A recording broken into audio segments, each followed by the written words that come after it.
ಬರಪೀಡಿತ ಗ್ರಾಮಗಳಿಗೆ ವಿಪಕ್ಷ ನಾಯಕ ಆರ್ ಅಶೋಕ್ ಭೇಟಿ ಕೊಟ್ಟಿದ್ದಾರೆ. ಸೂರಗೊಂಡನಹಳ್ಳಿ ಬಳಿ ಆರ್ ಅಶೋಕ್ ಅವರು ಬರವನ್ನ ವೀಕ್ಷಣೆ ಮಾಡಿದ್ದಾರೆ. ಬರಪೀಡಿತ ಗ್ರಾಮಗಳಿಗೆ ವಿಪಕ್ಷ ನಾಯಕ ಆರ್ ಅಶೋಕ್ ಭೇಟಿ ಕೊಟ್ಟಿದ್ದಾರೆ. ಸೂರಗೊಂಡನಹಳ್ಳಿ ಬಳಿ ಆರ್ ಅಶೋಕ್ ಬರ ವೀಕ್ಷಣೆ ಮಾಡಿದ್ದಾರೆ. ಚಿತ್ರದುರ್ಗ ಜಿಲ್ಲೆ ಹಿರಿಯೂರು ತಾಲೂಕಿನ ಸೂರಗೊಂಡನಹಳ್ಳಿ ಅಂತ ಹೇಳಿ ಅಲ್ಲಿ ವಿಪಕ್ಷ ನಾಯಕ ಆರ್ ಅಶೋಕ್ ಅವರು ಬರವನ್ನ ವೀಕ್ಷಣೆ ಮಾಡಿದ್ದಾರೆ. ಚಿತ್ರದುರ್ಗ ಜಿಲ್ಲೆಯಲ್ಲಿ ಕೇವಲ ಶೇಕಡ 19% ಬಿತ್ತನೆ ಆಗಿದೆ ಅಷ್ಟೇ. ಮಳೆ ಕೈಕೊಟ್ಟ ಹಿನ್ನೆಲೆಯಲ್ಲಿ ಬಿತ್ತನೆ ಮಾಡಿದ ಬೆಳೆಗಳು ನಾಶ ಆಗಿದ್ದಾವೆ. ಸಿಎಂ ಡಿಕೆ ಶಿವಕುಮಾರ್ ಅವರು ಕಾಟಾಚಾರವಾಗಿ ಬರ ವೀಕ್ಷಣೆ ಮಾಡಿದ್ದಾರೆ. ಕಾಂಗ್ರೆಸ್ ನಾಯಕರು ಸಂಪುಟ ವಿಚಾರದಲ್ಲಿ ಮುಳುಗಿದ್ದಾರೆ.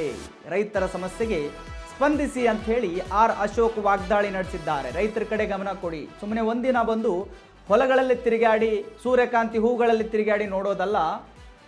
ನಿಮ್ಮ ಸಚಿವ ಸಂಪುಟ ವಿಸ್ತರಣೆಯಲ್ಲಿ ನೀವು ಮುಳುಗೋಗಿದ್ದೀರಿ. ರೈತರ ಕಡೆ ನೀವು ಸ್ಪಂದಿಸಿ ಅಂತ ಹೇಳಿ ಆರ್ ಅಶೋಕ್ ಅವರು ವಾಗ್ದಾಳಿ ನಡೆಸಿದ್ದಾರೆ.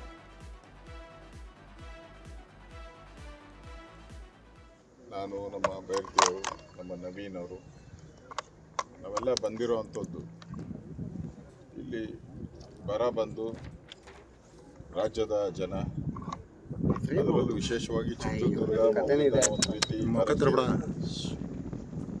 ರೆಗ್ಯುಲರ್ ಬರ ಬರುವಂಥ ಒಂದು ಜಿಲ್ಲೆ ಇದು.